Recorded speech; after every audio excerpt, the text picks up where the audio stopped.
The courtroom went dead silent. A federal judge had just caught the Attorney General of the United States in the act. Pam Bondi, the nation's top law enforcement officer, was sitting across from a judge who had proof she was hiding something. Not rumors, not allegations, proof.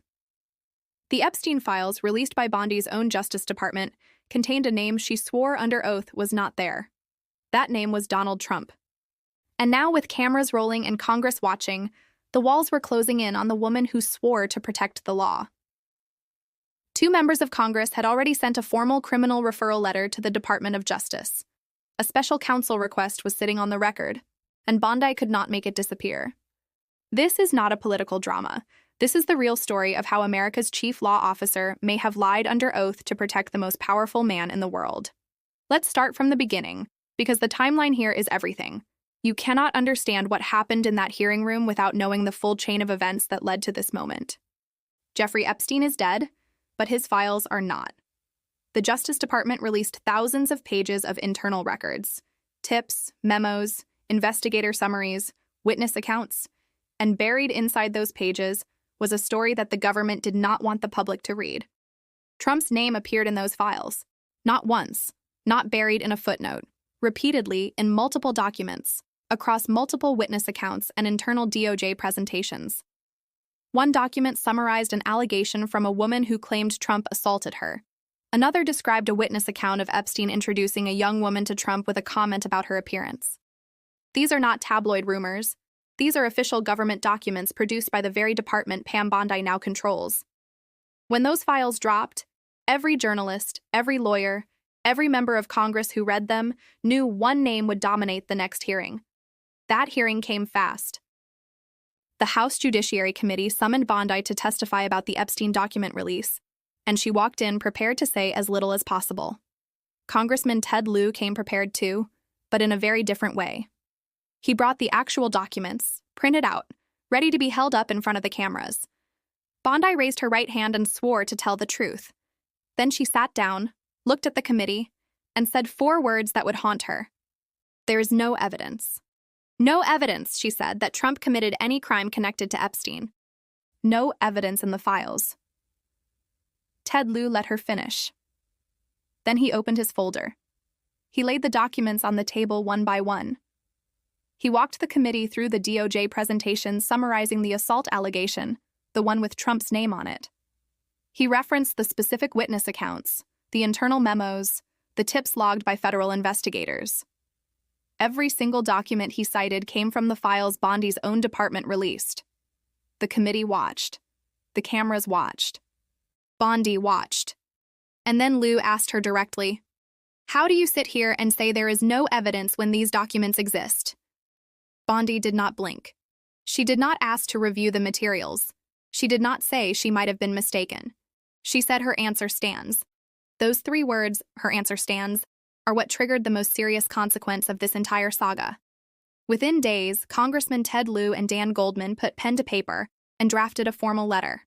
It was addressed to the Justice Department, and it demanded the appointment of a special counsel.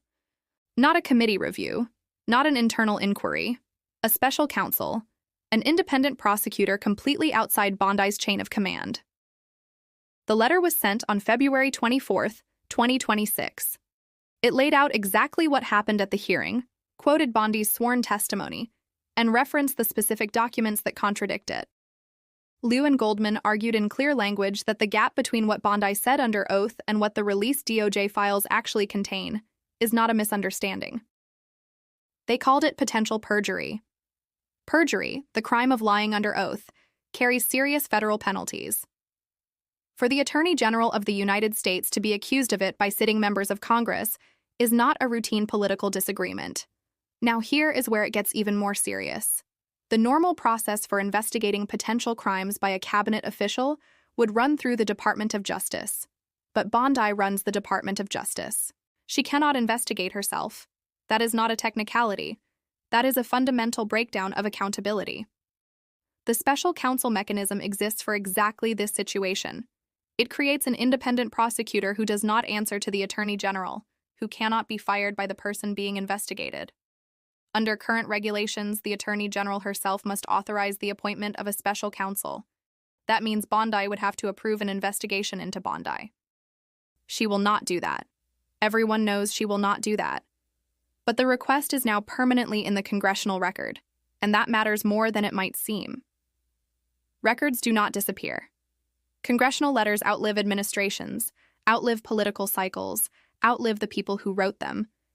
If the political landscape changes, if a new administration comes in, if the balance of power in Congress shifts, that letter and all the evidence it references can be acted upon at any time.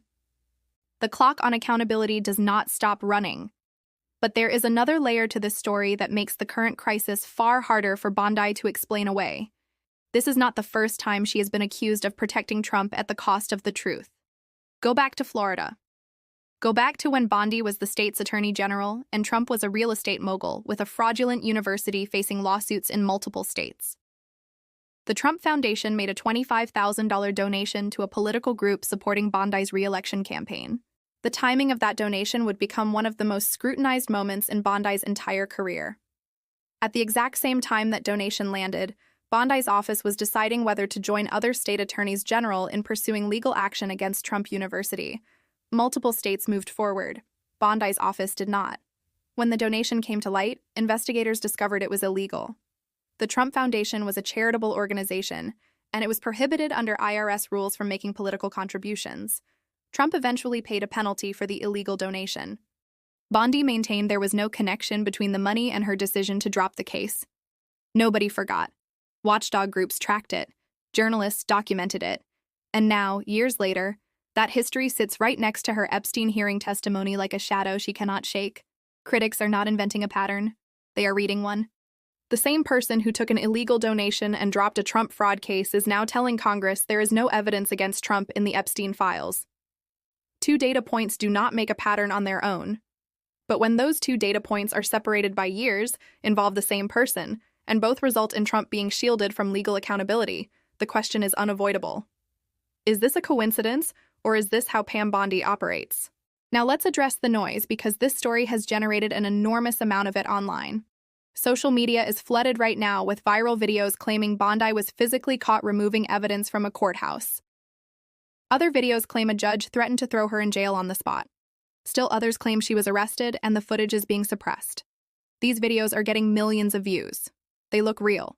They use professional graphics, urgent music, and authoritative voiceovers. But they are fictional dramatizations, entertainment products dressed up to look like breaking news. The creators of some of these videos label them as fiction in the fine print. Others do not. But none of it happened. Here is what makes this disinformation problem genuinely dangerous. The real story is almost as explosive as the fiction, and the fiction is drowning out the facts. A sitting attorney general was confronted on live television with documents that directly contradict her sworn testimony about the president's connection to the world's most notorious sex trafficker. That is the real story. She refused to acknowledge what those documents say. That is the real story. Two members of Congress formally accused her of perjury in an official letter that now lives permanently in the congressional record. That is the real story. The real story does not need embellishment. It does not need dramatization. It does not need fictional courthouse arrests or judges screaming in chambers. The real story is that the Attorney General of the United States may have lied under oath to protect the president, and there is now a formal legal record demanding a criminal investigation. That is extraordinary. That is alarming. That is the kind of institutional crisis that should dominate front pages and drive congressional action. Instead, millions of people are watching fake videos and missing the actual scandal unfolding in real time in official government proceedings. Let's talk about what this means for the institution Bondi leads. The Department of Justice is built on one foundational principle: that no one is above the law. That principle only works if the person running the department actually believes it. When the Attorney General testifies before Congress and contradicts released government documents to protect the president, that principle collapses. Public trust in DOJ does not recover quickly. It takes years of consistent, independent, transparent action to rebuild credibility once it has been damaged. Every time a senior official appears to place political loyalty above legal truth, the institution suffers. And the damage radiates outward, into courtrooms, into investigations, into the daily work of thousands of federal prosecutors who need the public to believe their cases are being built on evidence, not politics. So here is where this stands right now. Bondi's sworn testimony is formally disputed by members of Congress who held up the contradicting documents on live television. A criminal referral letter requesting a special counsel investigation sits in the official record. Her history with the Trump Foundation donation raises credibility questions that predate this hearing by years. The Justice Department she controls cannot credibly investigate the accusations against her.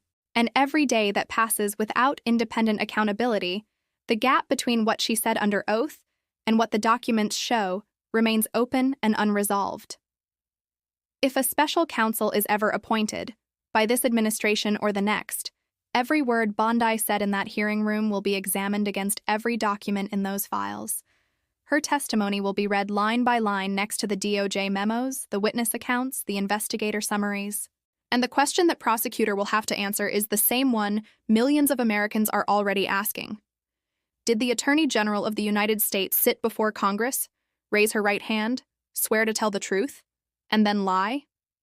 The documents exist, the testimony exists, the criminal referral exists.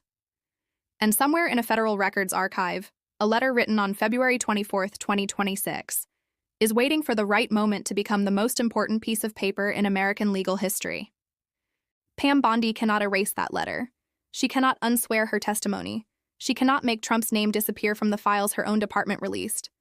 The evidence is in, the record is sealed, and wherever this story goes from here, the truth has already been documented.